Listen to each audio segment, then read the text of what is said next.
Upoznajmo se s funkcijom index i match. Te dvije funkcije upotrijebit ćemo da na temelju određenog podatka iz jedne tablice dođemo do određenog podatka u drugoj tablici. Obično takve tablice imaju jedan stupac koji ih povezuje. U našem slučaju to je stupac šifra proizvoda koji imamo u obje tablice. Koji je naš cilj u ovom primjeru? Naš je cilj da na temelju podatka koji se nalazi u stupcu šifra proizvoda u tablici transakcije dođemo do podataka u nazivu proizvoda i cijeni u tablici proizvoda. U ćeliju D5 upišemo najprije sljedeću formulu. Jednako match, otvorimo zagradu C5 točka zarez, označimo stupac šifra proizvoda u tablici proizvoda i zaključamo raspon pomoću tipke F4. Točka zarez, na kraju odaberemo opciju 0, to je exact match, zatvorimo zagradu i enter.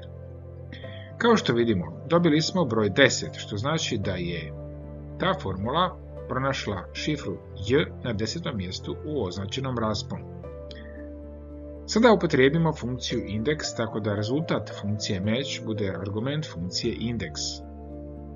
Dopunimo formulu u ćeliji D5 tako da ispred funkcije match upišemo index, otvorimo zagradu, označimo stupac naziv proizvoda, točka zarez, drugi argument funkcije neka ostane rezultat funkcije match i na kraju upišemo zagradu i stisnemo enter.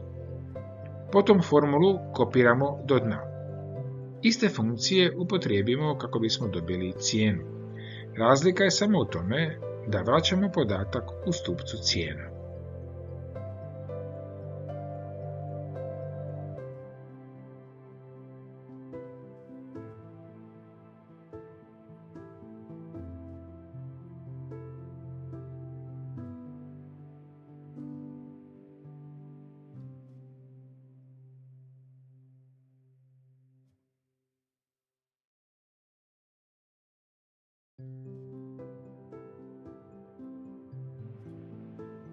I na kraju formulu kopiramo prema dolje. Želite li naučiti Excel? Zatražite edukaciju, link je u opisu. Želite li još ovakvih videa?